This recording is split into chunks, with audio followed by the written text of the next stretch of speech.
es el registro fósil?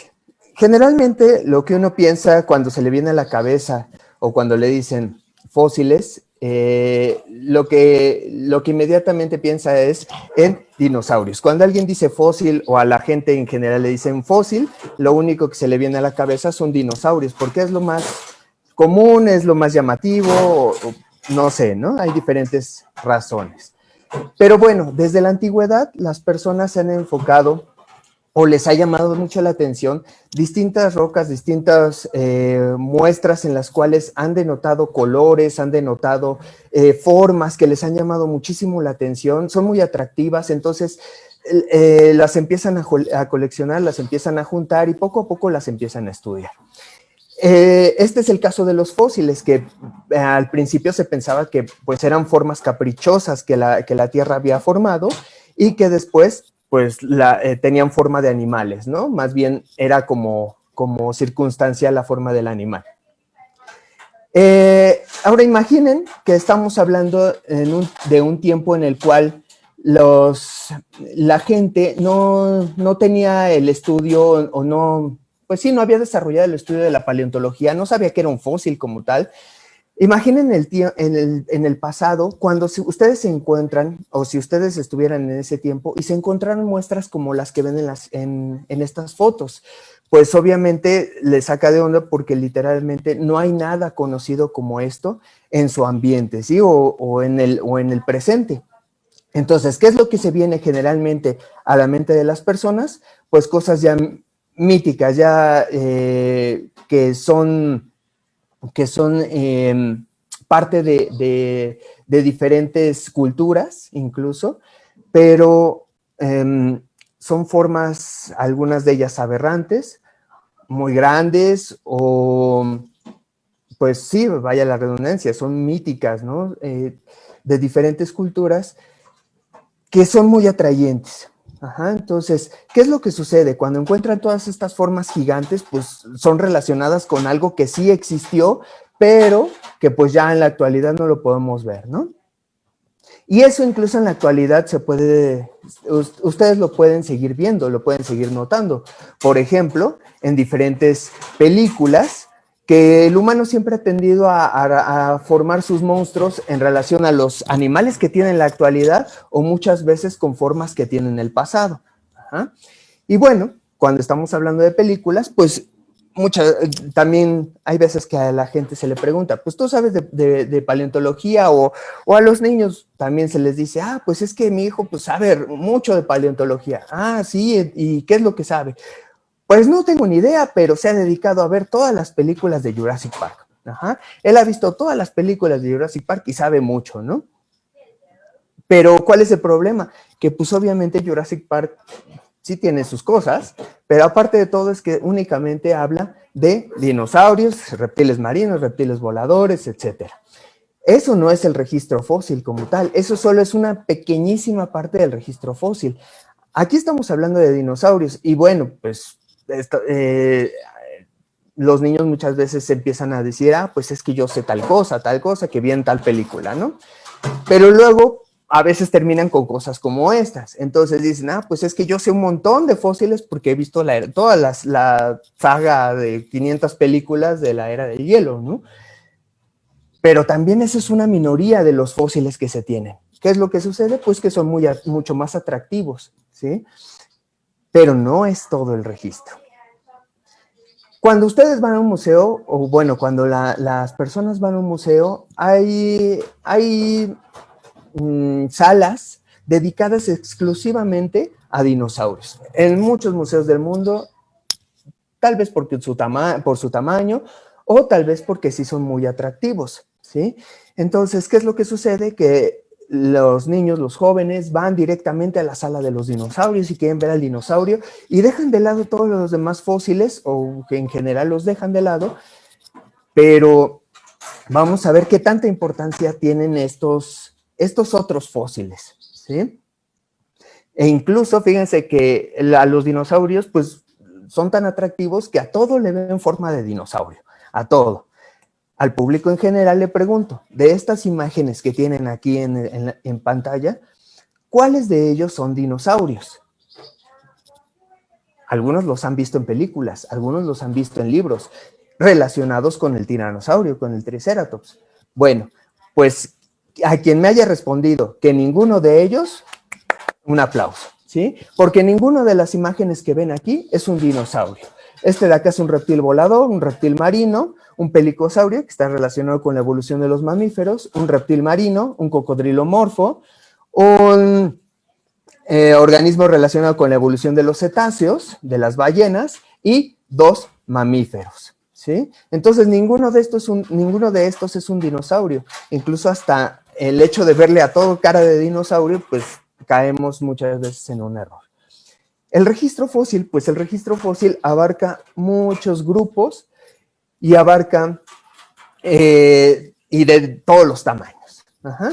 ¿Qué es un fósil? Bueno, primeramente, ¿qué es un fósil? Un fósil es todo aquel rastro o huella que quede como legado de la vida del pasado, ¿sí?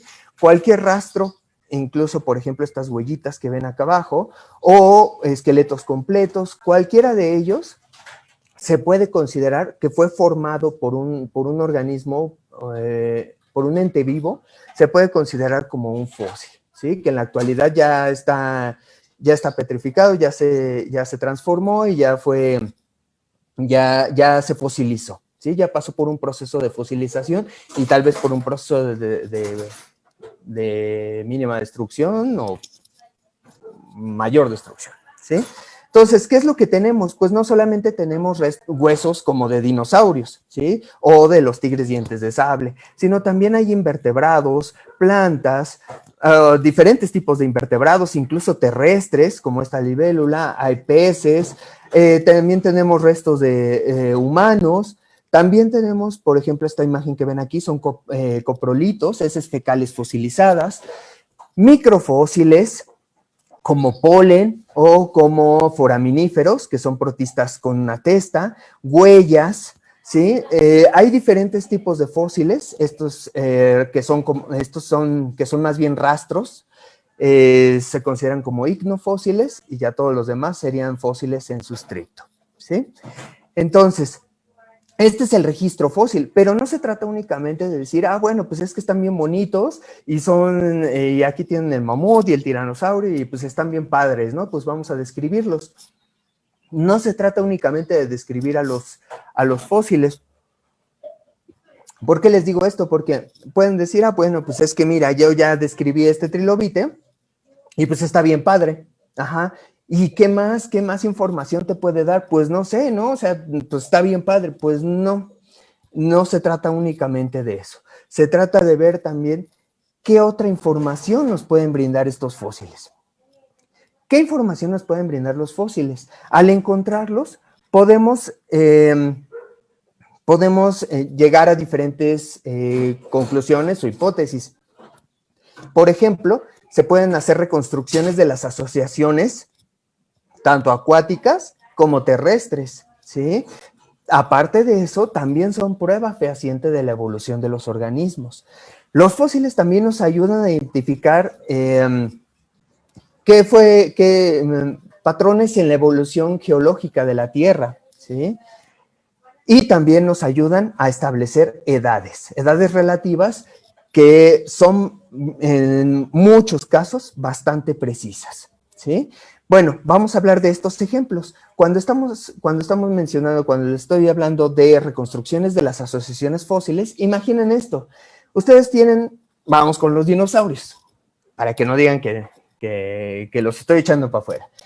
Tienen dos dinosaurios diferentes y digamos que en el mejor de los sucesos, que encontraron un yacimiento en el cual todo fuera perfecto, que aparte de los dinosaurios encontraran esta planta y aparte este reptil volador y aparte huellas que indicaran cierto comportamiento tal vez, que encontraran todo esto junto, todo reunido en un solo yacimiento, en un solo estrato incluso podría ser, podríamos agarrar todos los elementos y al estudiar las características de las rocas, de los sedimentos, las características litológicas, si tiene estructuras sedimentarias, etcétera, podemos llegar a una construcción o a una reconstrucción, ¿sí? Se puede llegar a una reconstrucción de cómo era esa asociación, y no solo la asociación, cuando se estudian las características de las rocas, se puede llegar a una conclusión incluso de cómo era el ambiente, de las características energéticas, de las características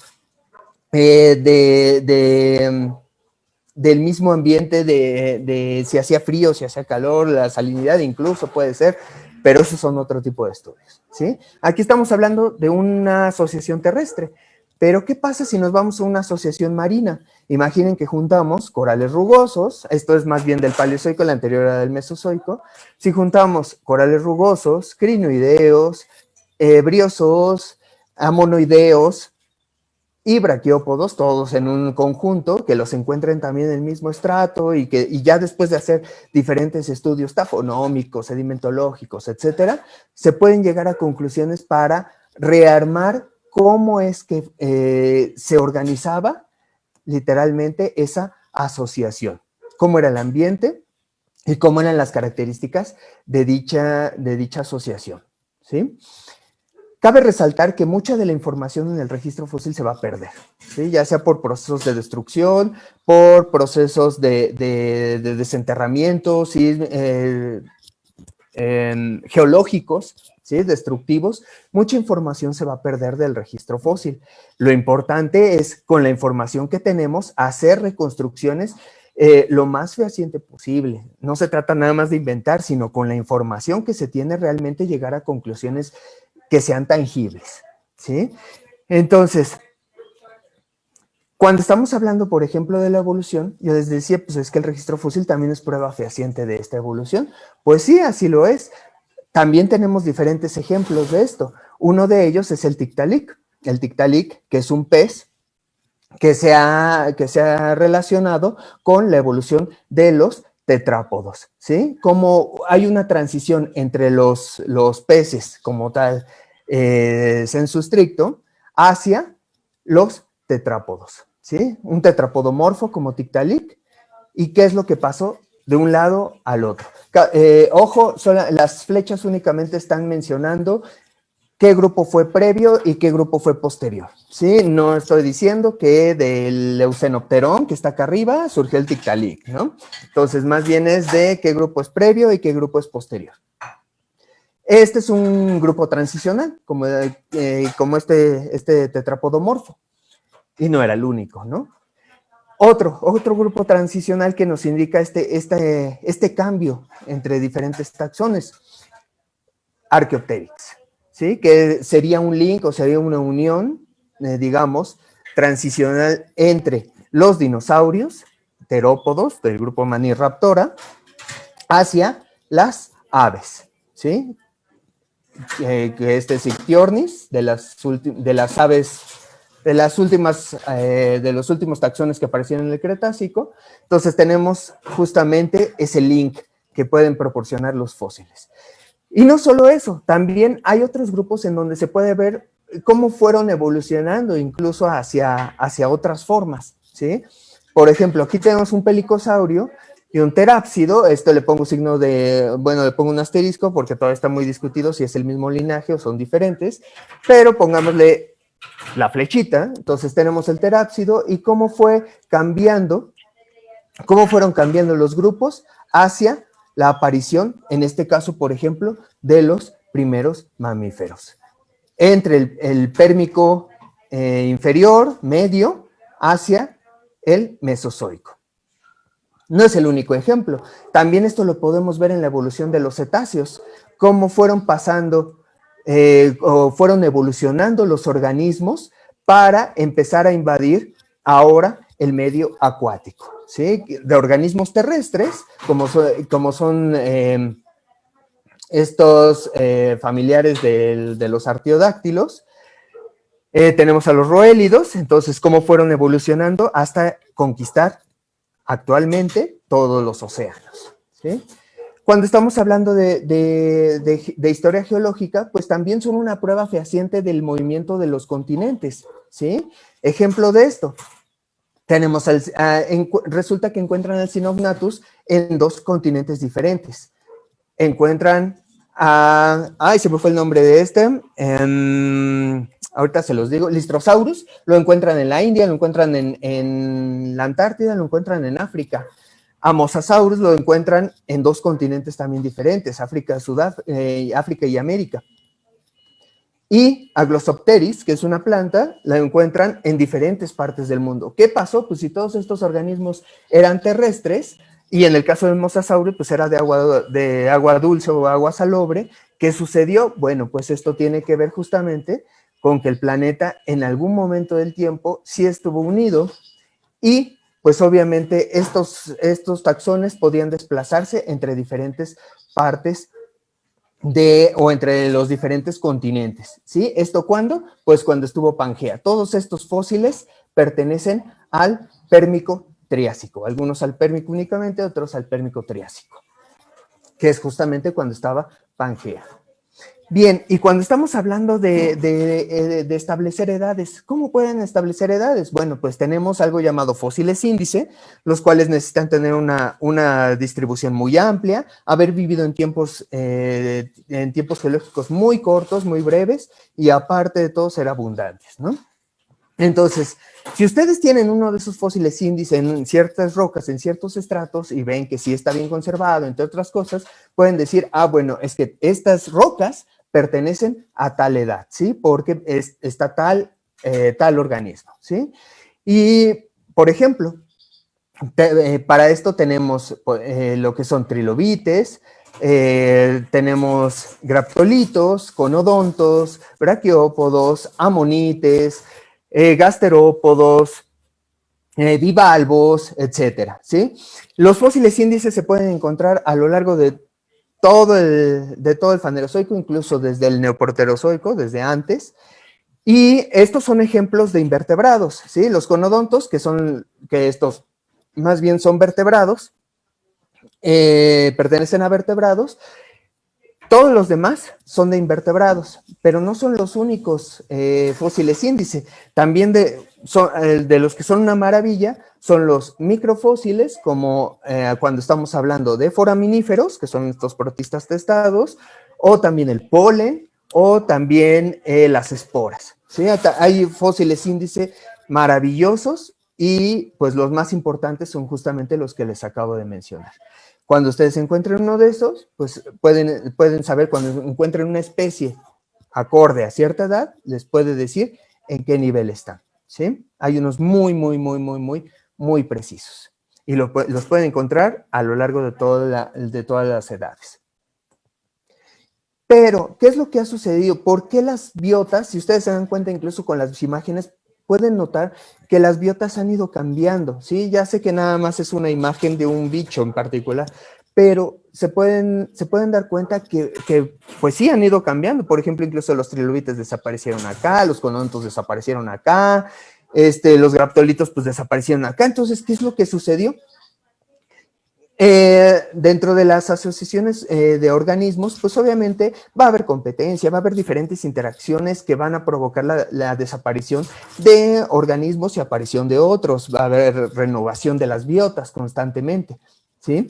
Pero uno de los eventos élite que favorecen este recambio no es otra cosa más que las extinciones masivas, ¿sí? Estas extinciones masivas, que obviamente van a variar de magnitud, de acuerdo con las características o los eventos que hayan sucedido en el medio, ¿sí? Todas estas extinciones están acompañadas de diferentes factores, ¿sí? Son multifactoriales, no es de que caiga un meteorito y se acabó y destruyó a todos.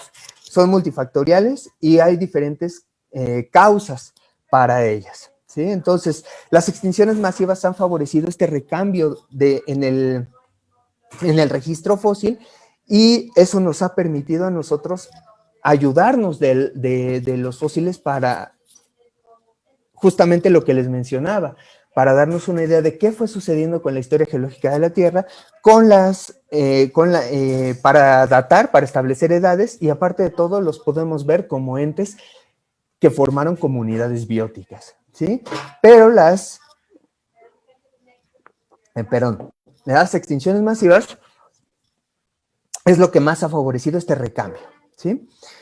Una extinción masiva, pues, ¿qué es? Pues la extinción masiva, tal como lo dice su nombre, se extingue una gran cantidad de organismos en un periodo de tiempo muy corto, ¿sí?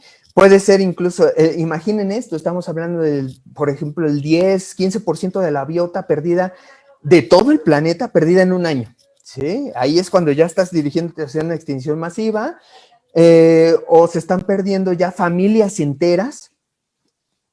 Cuando estamos hablando de familias, acuérdense que es especie, géneros, ya estamos pasando hacia familias, ¿sí? Después órdenes, etcétera, pero se pierden familias enteras con todos sus géneros, con todas sus especies, 2 o 3, más o menos, imaginen esto, en un lapso de 2, 3 años, que se pierda más o menos como el 30% de esas familias, también se están dirigiendo directamente a una extinción masiva, ¿sí? Pero bueno, estas extinciones masivas las tenemos registradas a lo largo de diferentes momentos en el tiempo geológico, ¿sí? Y pues básicamente se conocen cinco principales, ¿ok? Que serían la del Ordovícico, la de finales del Devónico, la de finales del Pérmico, finales del Triásico y la de finales del Cretácico, que esta es la más famosa porque aquí se extinguen los dinosaurios, ¿sí? Pero generalmente se omiten a las anteriores, porque pues hay mucho desconocimiento justamente de qué es lo que sucedió. Cabe resaltar que estas son 5 extinciones masivas, son las más importantes por su magnitud, pero se ha sugerido que alrededor de todo el Fanerozoico, desde el Cámbrico hasta nuestros días, han sucedido alrededor de 165 extinciones masivas, de las cuales 18 son las más importantes, y de esas 18, 5, que son las que les mencioné, son las de mayor relevancia. Ajá. Las extinciones masivas van a ser abruptas, graduales y por pulsos, de acuerdo con Sepkoski, y sí, eso se puede denotar también en el registro fósil, cuando son abruptas, graduales y por pulsos. Pero, ¿qué es lo que nos puede ayudar a resolver qué sucedió en la extinción masiva? Bueno, cuando estamos hablando de una extinción masiva decimos, ¿qué pasó? ¿Qué sucedió? ¿Por qué se extinguieron los organismos? Y la respuesta de todo el mundo es, pues es que cayó un meteorito, ¿sí? Incluso en las películas, incluso en diferentes cosas, pueden ver que la respuesta a todos los problemas es el meteorito. Cayó el meteorito y extinguió a todos. Bueno, en esta plática se van a dar cuenta que el meteorito literalmente es el menor de sus problemas, ¿sí? Cuando estamos hablando de extinciones masivas. ¿Cae el meteorito? Sí. ¿Se va a provocar tsunamis? ¿Se van a provocar incendios? Sí. Sismos, ¿no? Pero hay otras cosas que hay que resaltar en esta plática, que es que no todas las respuestas a todas las extinciones masivas, las brinda un meteorito. Como les dije, hay 5 extinciones masivas principales. Al final de esta plática, ustedes me pueden decir qué tan no válido, porque eso no es cierto, también es válido, sino más bien qué tantas extinciones masivas e incluso de estas 5 principales sucedieron justamente por un meteorito o acompañadas por él, ¿sí? Bien, entonces, les voy a hablar muy brevemente de cada una de estas extinciones. Si tienen dudas, pues pueden contactarme o pueden buscar en libros, les puedo ayudar con referencias, etcétera, pero lo único que les quiero mostrar son las consecuencias y qué sucedió en cada uno de estos eventos, ¿ok? Entonces, primero tenemos a la extinción del Ordovícico.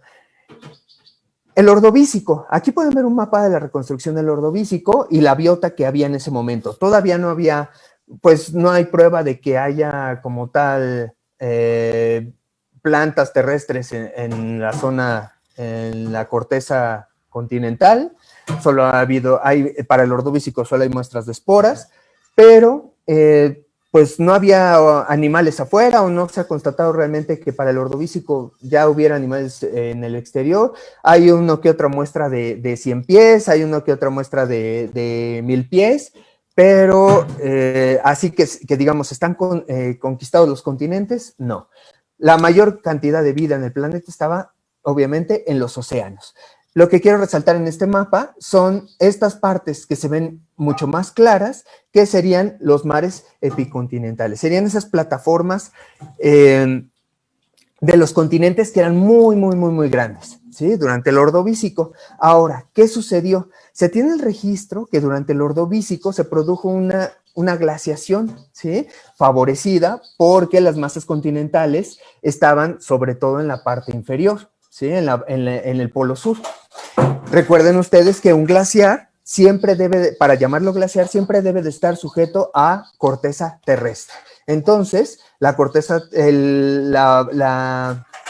esta gran masa de corteza terrestre en el sur favorece la formación del glaciar. No se sabe a ciencia cierta qué es lo que provocó ese glaciar, pero se tienen las muestras de esta glaciación, ¿sí?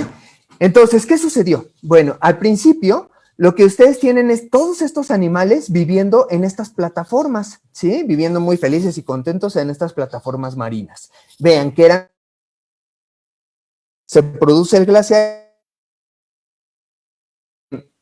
se empieza a perder agua del océano. Cuando la nieve cae en el glaciar y se empieza a compactar, obviamente esa agua se empieza a perder en el glaciar. El nivel del mar empieza a bajar, ¿y qué sucede? Aquí ya ustedes pueden ver el hielo. Las plataformas continentales pues empiezan a volver ya muy someras, incluso algunas partes con océano ya no tienen agua. ¿Qué va a pasar con esos organismos sésiles? Pues que no se pueden mover, pues obviamente van a morir, ¿sí? A los que queden en descubierto. Pero ustedes me pueden decir, bueno, esto no sucede en 1000 años, no sucede en un año, en 2, o sea, empieza a bajar el nivel del agua. Sí, es cierto, los organismos se pueden desplazar y con sus larvas se empiezan a depositar en otras zonas. Baja más el nivel del mar, pero ¿qué sucede? Se propone que cuando baja tanto el nivel del mar, en esta parte se empiezan a acumular los nutrientes y se empiezan a acumular toxinas, se empieza a volver un medio anóxico. Esto es sin oxígeno y literalmente la biota lo único que le queda es vivir aquí, ¿sí? En lo que queda cubierto de agua. Bien, no hay tanto problema. Pero ¿qué sucede? El problema viene después. Aquí se extinguen muchos organismos. La extinción masiva del Ordovícico sucede en 2 pulsos. El primero es cuando baja el nivel del mar. El segundo, y el peor, se da cuando sube. ¿Por qué? Porque ustedes aquí vean esta imagen, ustedes tienen a los organismos viviendo en el suelo marino, muy bien, muy a gusto, pero empieza a subir el nivel del mar y acuérdense que hablábamos de toxinas, acuérdense que hablábamos que no tenía oxígeno.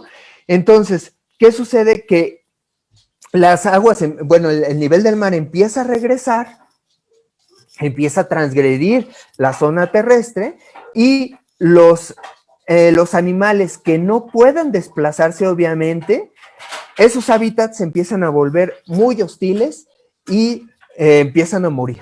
Ajá. Algunos organismos, pues sí, ¿no? Va a empezar a subir el nivel del agua y pues los organismos empiezan a depositarse ahora en otras zonas y empiezan a desplazarse, ¿ok? Hacia zonas de playas. Pero los que no logren, imagínense el nivel de competencia que había en ese tiempo para ocupar un espacio en el suelo marino. Pero no solo eso, ahora hablemos de que todo esto de plataforma, incluso la zona profunda y todo, ya no tiene oxígeno. Se vuelve un medio ácido incluso por tanta materia orgánica. La materia orgánica al descomponerse obviamente requiere oxígeno y pues imagínense, de por sí no hay oxígeno, se acumulan organismos muertos abajo, no hay nada que destruya esa materia, entonces se empieza a volver un caos. Se acidifica el agua por el ácido carbónico liberado por los organismos muertos y muchos organismos empiezan a desaparecer. Lo que ven en esta imagen son organismos que empiezan a desaparecer y que se vieron muy mermados con esta extinción masiva. Los ortocónidos, por ejemplo, estos cefalópodos, los peces sin mandíbulas, los trilobites, crinoideos, etcétera, ¿sí? Y esta extinción masiva es de las peores y sucedió por una glaciación. La extinción masiva del Devónico. Esta es, se puede decir que la más obscura de todas las extinciones masivas. No se tiene una idea clara de qué sucedió. Yo les voy a decir lo que se sabe hasta el momento. Tiene el planeta en el Devónico se observaba de esta forma. En los océanos ustedes ya observaban que se encontraban los placodermos, que son estos peces con placas, y también ya estaban los condrictios hacia la formación de los tiburones, que incluso ya, que no son las más especies de ese tiempo a las de ahora, ¿sí? Nada más nada más para mencionarles que desde ese momento ya empezamos a tener los condrictios. En tierra, las plantas ya empezaban a colonizar estas zonas terrestres, pero pues eran plantas, pues digamos, mucho más basales. Y pues también aquí es donde surgen los organismos tetrápodos, de tener peces a las primeras formas de anfibios. Ajá. Y esto sucede a finales del Devónico. Entonces, ¿qué pasa aquí? La extinción masiva del Devónico sucedió no en 2, sino en 5 pulsos, ¿sí? Para que se den una idea de qué estamos hablando con este cuadrito, la extinción sucedió, véanla de abajo para arriba, ¿sí? El Frasniano-Fameniano, Fameniano que es lo último del Devónico. Entonces, el primer pulso se da en esta parte del Frasniano, y bueno, no es necesario que sepan qué es Frasniano-Fameniano, solo que es a finales del Devónico. Y empiezan a suceder diferentes puntos de extinción, se van extinguiendo diferentes organismos. ¿Por qué? No se sabe con certeza. Lo que sí tenemos, o lo que sí se ha encontrado en gran cantidad, son estas lutitas negras que están atestadas de materia orgánica. Están negras porque justamente por esa cantidad tan alta de materia orgánica. Están ya tienen un color completamente diferente, ¿sí? Y estas lutitas negras se ha visto que son del Devónico. ¿A qué se asocian estas rocas? Pues bueno, a que hubo una eutrofización. ¿Eutrofización en qué sentido? En que cuando se hace, si ustedes van a Xochimilco, los que viven en la Ciudad de México, o los de otras partes del mundo, donde van a un lago que está, o a un charco que ya lleva mucho tiempo ahí estancado, se le empiezan a formar una capa de algas, de fitoplancton en la superficie, y pues obviamente se forma una capa, literal. ¿Qué va a pasar con esa capa? Esa capa va a provocar varias cosas. La capa no va a permitir la entrada de oxígeno de la atmósfera hacia el agua. No va a permitir el intercambio de CO2 del agua hacia el exterior. Al mismo tiempo, no va a permitir la entrada de luz, de la cual se necesitan los organismos fotosintetizadores que están dentro del agua y que proporcionan oxígeno al medio, ¿sí? Entonces, ¿qué va a pasar? Que si no están esos organismos, pues el medio se empieza a volver anóxico, empieza a perder sus niveles de oxígeno, ya se vuelve muy bajo de oxígeno. Los organismos empiezan a morir por esa falta de oxígeno. El fitoplancton o que estos organismos, pues, que están en el agua, necesitaban esa luz para sobrevivir, ya no la pueden absorber, empiezan a morir, y con ellos también empiezan a morir las cadenas, se empiezan a morir todos los organismos que se alimentaban de ellos, no solo por la falta de oxígeno, sino también por la falta de alimento. Entonces, ahora, ¿qué sucede? Que ya no producen oxígeno, se empieza a volver un medio con poco oxígeno, y al mismo tiempo empiezan a morir muchos organismos, y que les dije hace un momento, que al morir, obviamente la materia orgánica necesita oxígeno para descomponerse. Entonces los cuerpos muertos empiezan a absorber ese oxígeno que queda, el poco oxígeno que queda en el agua atrapado, se empieza a formar aparte ácido carbónico, entonces el agua por debajo ya se empieza a volver ácida y anóxica, ¿sí? No tiene oxígeno, no tiene agua. ¿A qué se le ha atribuido esta eutrofización? Esta eutrofización durante el Devónico se ha atribuido a que hubo una disminución en la temperatura. El color azul indica una disminución de temperatura del medio. Entonces se le atribuye a que hubo una disminución, si se han sacado análisis, en donde dicen pues, que sí hubo una disminución de la temperatura. El problema es que no se han encontrado, por ejemplo, tilitas, que son estas rocas relacionadas con glaciares, no se ha encontrado ningún tipo de seña de que hubo un glaciar. ¿Por qué? Porque obviamente también estos cambios de temperatura van a favorecer digamos, las urgencias, que es el movimiento de corrientes de fondo, por ejemplo, van a subir nutrientes, ¿sí?, a la superficie que favorezcan el crecimiento de estas algas que forman esta capa. Pero no hay muestra de dónde se produjo, por qué se produjo esta baja de temperatura, si sí fue un glaciar o no.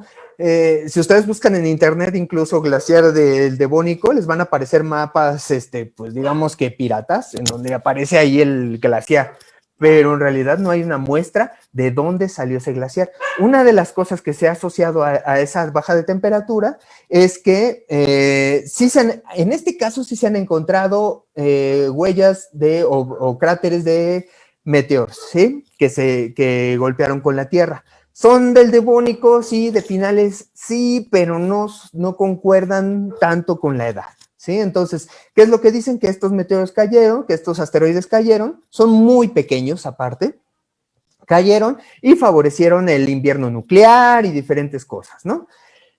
Gracias a ese invierno nuclear se da la baja de temperatura y punto, ¿no? Ok, ya, es todo. Pero el problema es que estos asteroides pues no coinciden en edades y están muy, no sé, todavía hay muchas preguntas con esta extinción masiva. ¿Cuánto de la biota se perdió? Imagínense, con la anterior, en la del Ordovícico, se perdió alrededor del 85% de toda la biota del planeta marina. Ajá. Cuando estamos hablando de la extinción masiva del Devónico, estamos hablando de que se perdieron alrededor del 82%. ¿Qué se perdió? Pues bueno, hubo una disminución catastrófica en muchos de estos organismos que ven en sus imágenes, pero cabe resaltar que los placodermos, estos peces con placas, se extinguen en su totalidad, ¿sí? Braquiópodos, corales rugosos, graptolitos, trilobites, corales tabulados, conodontos, euriptéridos, todos estos amonoideos sufren de una baja considerable de sus biotas. La extinción del Pérmico, que es literalmente la élite de las extinciones. Bueno, cuando estábamos hablando del Pérmico, ya se puede ver una imagen como esta. En tierra, pues es muy común que ustedes encuentren en Google imágenes como la que ven aquí, y en el océano, pues ya tenemos formaciones como esta, ¿sí?, donde están atestadas o donde están llenas de invertebrados.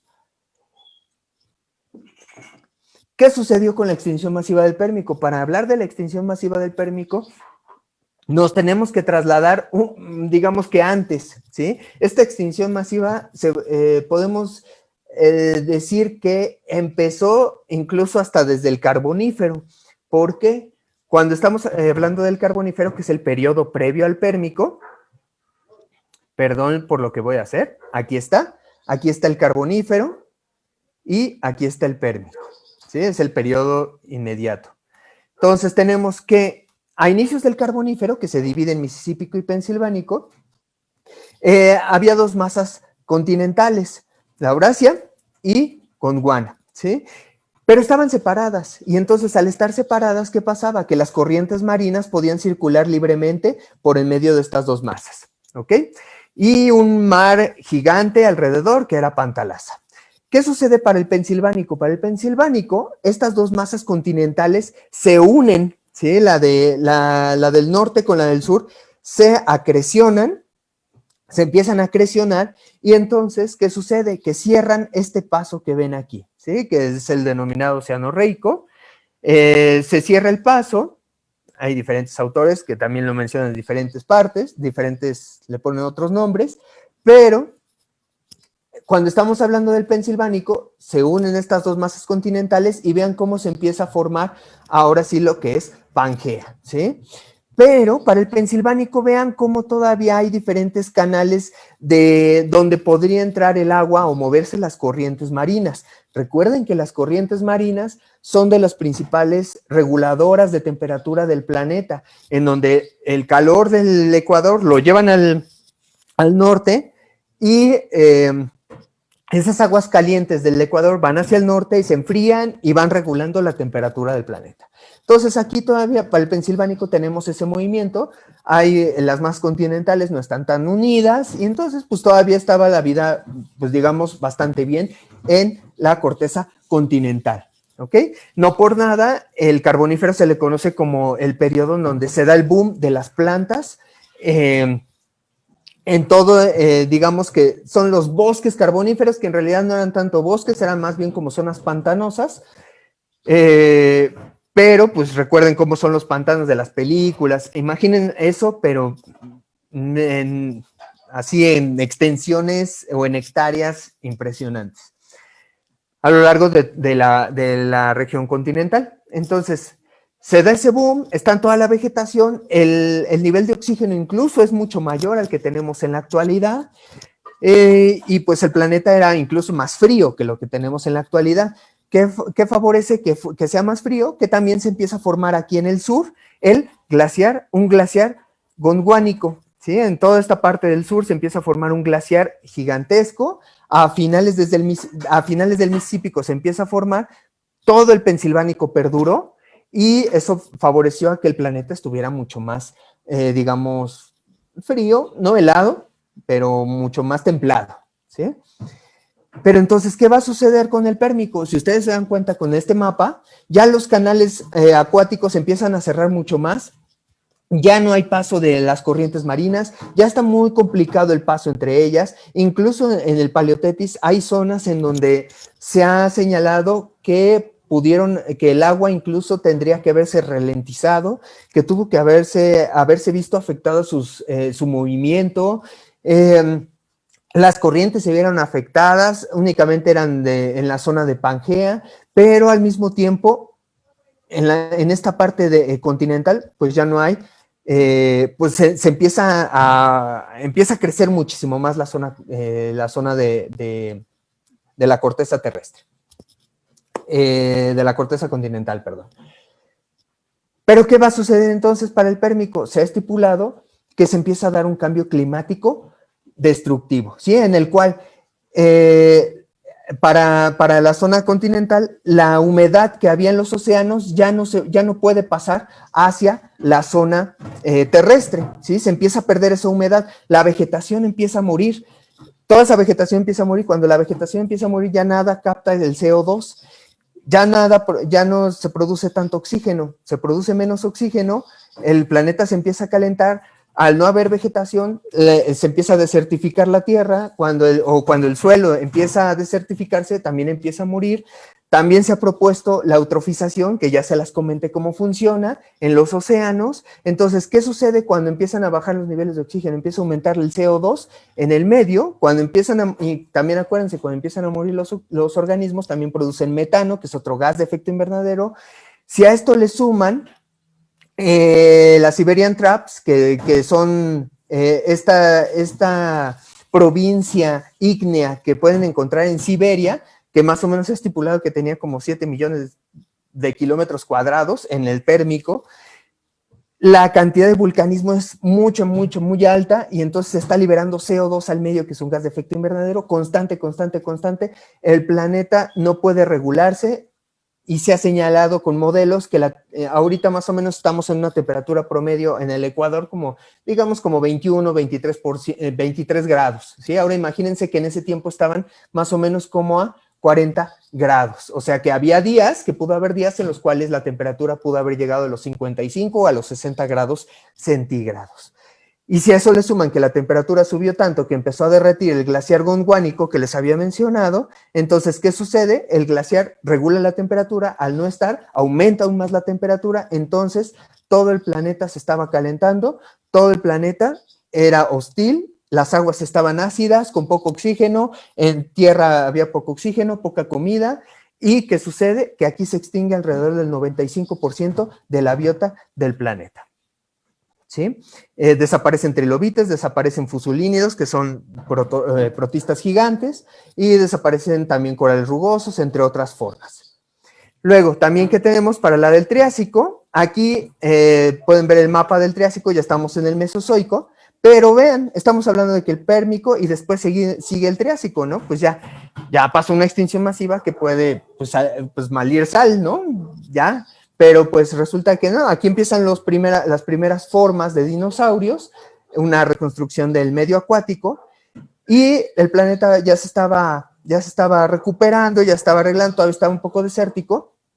En la zona del Ecuador, vean como ya hay más canales donde puede el agua circular. Pero ¿qué sucede? Que ahora el mismo planeta, ahora dice, pues ¿qué crees? La vez pasada yo me uní, pues ahora yo me quiero separar, ¿sí? Entonces se ha encontrado aquí la provincia magmática del Atlántico Central, que es todo lo rojo que ven, más o menos alrededor de 11 millones de kilómetros cuadrados de puro vulcanismo, ¿sí? ¿Qué es lo que dio paso a esa provincia magmática del Atlántico Central? Bueno, las placas tectónicas se empiezan a mover, se empiezan a separar, se forma aquí un límite divergente, el cual todavía en la actualidad sigue funcionando y es el que obviamente dio paso a la formación del Océano Atlántico. ¿Sí? Ese límite divergente todavía sigue activo, pero obviamente ya no tiene esta cantidad de vulcanismo. Imagínense la cantidad de vulcanismo, se producen incendios, se produce lava por todos lados, la cantidad de CO2 es tan alta que los océanos empiezan a acidificar, absorben incluso ya el CO2, ya se empieza a volver un problema y se empieza a volver también aquí un calentamiento global desmedido. Ajá. Aquí sí se han encontrado también meteoros, bueno, asteroides que se estrellaron, como el Manicouagan, el Rochechouart, pero no son tan grandes y tampoco coinciden del todo con la edad. El más grande es el Manicouagan de 3 kilómetros, el cráter. El Rochechouart es de 2 kilómetros, pero tampoco coinciden del todo, ¿sí? Aquí más bien se le atribuye justamente a la provincia magmática. Se perdieron otros grupos, conodontos desaparecen, invertebrados, placodontos, que son estos reptiles que ven aquí, y se pierden de los primeros dinosaurios, ¿sí? Prosaurópodos, herrerasáuridos, terápsidos, etc. Bueno, estos ya son más bien sinápsidos, ¿sí? Ya están relacionados con los mamíferos. Y finalmente la del Cretácico, bueno, esta no hay mucho que decir, porque pues esta sí, ¿no? Esta sí es la del asteroide. Cayó el asteroide, y ese asteroide pues dio paso a muchos eventos, a sismos, a tsunamis destructivos, a incendios. Literalmente se forma una nube incendiaria que empieza a quemar todo lo que va recorriendo hacia su alrededor. 1001 documentales se pueden encontrar de cómo fue esta destrucción. Aquí no hay tanta problemática, aquí está el mapa del Cretácico, y pues ¿dónde cayó ese asteroide? Pues obviamente en la zona de Chicxulub, que se ha estipulado que tenía más o menos como 1 kilómetro, y el cráter pues 10 kilómetros, ¿sí? Después del impacto pues se produjeron un montón de eventos que provocaron o que favorecieron la desaparición de muchos grupos, ¿sí? Prueba de esto también son las eyectitas, que son estos cristales, estas bolitas de cristal fundido que pueden encontrar en diferentes partes del mundo. Aquí cayó el asteroide y los puntos negros es donde se han encontrado, ¿sí? Estas eyectitas. Y aquí tienen otra imagen en donde se han encontrado, pero también en todo el mundo. Ajá. No es la única propuesta que se ha dado para esta extinción, también están las Deccan Traps, que son esta provincia magmática que está en la India, y esta provincia se empezó a formar, empezó a activarse cuando la India se empieza a acrecionar con Asia, ¿sí? Con el sur de Asia. Entonces, todavía sigue discusión si son estas Deccan Traps, o si es el asteroide, o si son las dos al mismo tiempo, o cuál sucedió primero, cuál sucedió después. Todavía eso está a discusión. Y pues estas favorecen también el calentamiento global, etcétera, ¿sí? Entonces, ¿qué desaparecen? Reptiles marinos, reptiles voladores, dinosaurios, amonites, reptiles marinos, reptiles voladores, de las primeras aves, diferentes peces, diferentes dinosaurios, diferentes grupos que se extinguen aquí. De las extinciones masivas, fíjense en algo. Aquí está intensidad de la extinción, en el segundo impactos, en el tercero vulcanismo, ¿sí? Aquí está la primera, que es la del Ordovícico. Vean cómo no hay impactos y no hay vulcanismo, ¿sí? Aquí es glaciar. La siguiente, la del Devónico, sí hay impactos, pero no coinciden del todo. No hay vulcanismo, esto ya sucede posteriormente, no hay una prueba clara. La del Pérmico Triásico, pues aquí está, la Siberian Traps, ¿sí? No hay meteoritos tampoco.